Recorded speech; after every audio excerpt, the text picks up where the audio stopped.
Welcome back to William on Watch. Okay, I think it's time to just acknowledge that we're now living under an authoritarian regime in the United States. Our slide into authoritarianism hasn't been slow or subtle. All that's really been missing is for us to say it out loud. Trump has centralized power way beyond executive branch norms. He's using law enforcement and the military to serve his political objectives. He's seized control of normally independent agencies.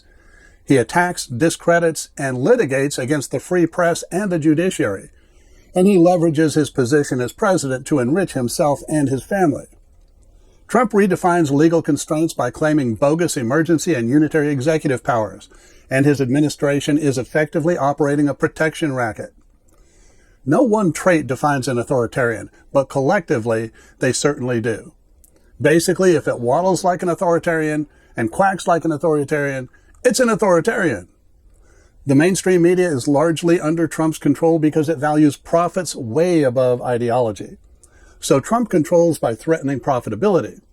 American streets are filling with mask-wearing military thugs. Law firms cower at Trump's glance. All this as he steers the U.S. toward white nationalist isolationism and economic ruin for the very working-class Americans who willfully ignored a mountain of evidence of his incompetence and corrupt nature and elected him president for a second time. As Trump may be rolling out a plan to declare martial law and suspend elections before his terms end, he continues seeking retribution on all those who have tried to hold him accountable to the Constitution and the rule of law. And as authoritarians do, Trump has now, in his signature Trumpian way, issued a directive to pencil pushers in his regime to cook the books. How? He simply fired the Bureau of Labor Statistics Commissioner because she reported employment numbers that were not flattering to Trump. That's it, easy, right?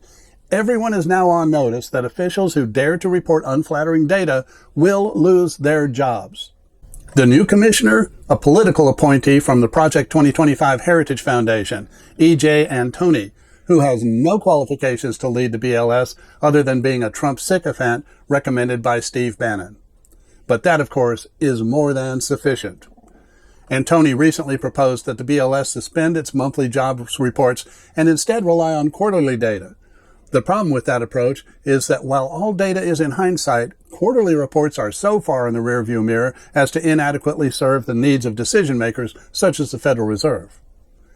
And disturbingly, Antoni would also be the guy responsible for reporting key economic data like the Consumer Price Index, the Producer Price Index, Import and Export Price Indexes, and JOLTS, the Job Openings and Labor Turnover Survey. And just in time to save me from despair, here comes Politicus Maximus. So, yeah, sorry, buddy, can't help with that. But I've been listening, of course, and your assessments are correct. By firing the BLS commissioner, Trump has effectively cooked books that have yet to be written. He has an interesting understanding of numbers.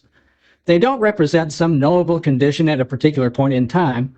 Rather, numbers are either his friends or his enemies. They either support or detract.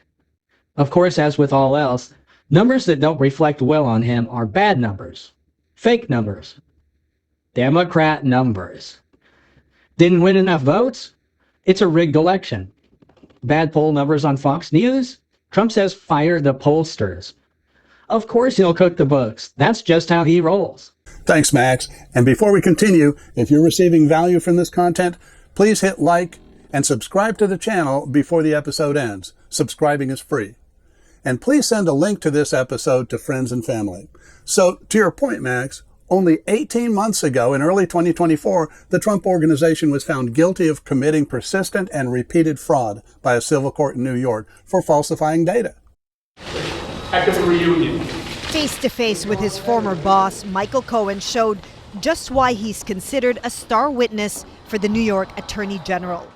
On the stand, he quickly and clearly affirmed the allegations against Donald Trump, testifying that he helped wildly inflate the value of Trump's properties. He said, "I was tasked by Mr. Trump to increase the total assets based upon a number that he arbitrarily elected."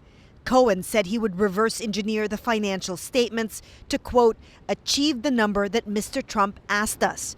I did it at the direction of, in concert with, and for the benefit of Donald J. Trump.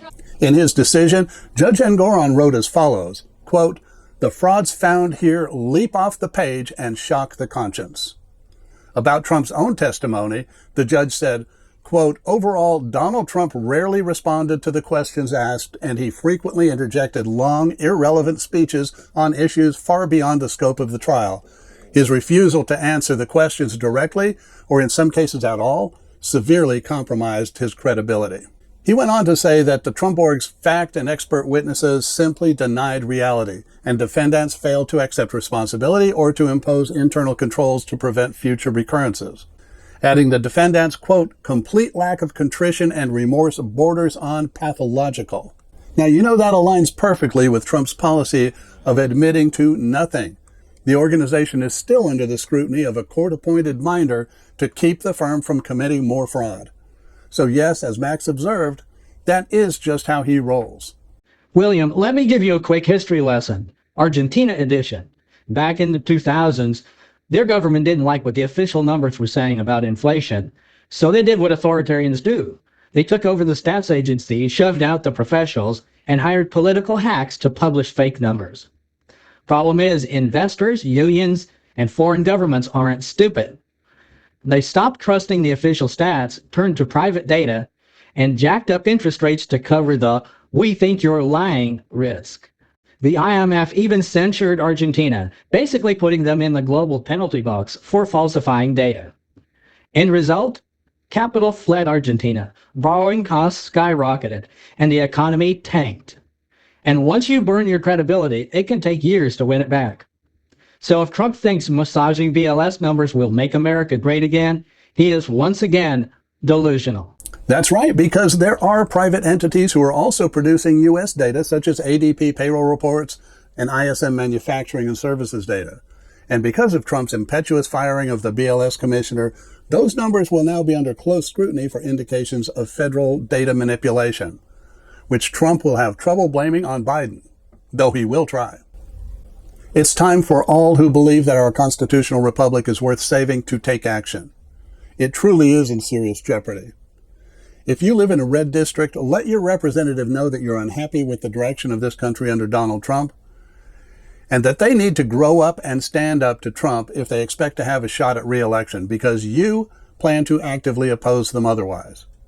If you live in a blue district, send your representative a note of encouragement and offer your assistance in retaking the government. If you need your representative's contact info, there's a link in the description below to help you find it. I'd like to thank Politicus Maximus for sharing his insights with us, and I'd like to thank you for being a part of the community. Until next time, fair winds.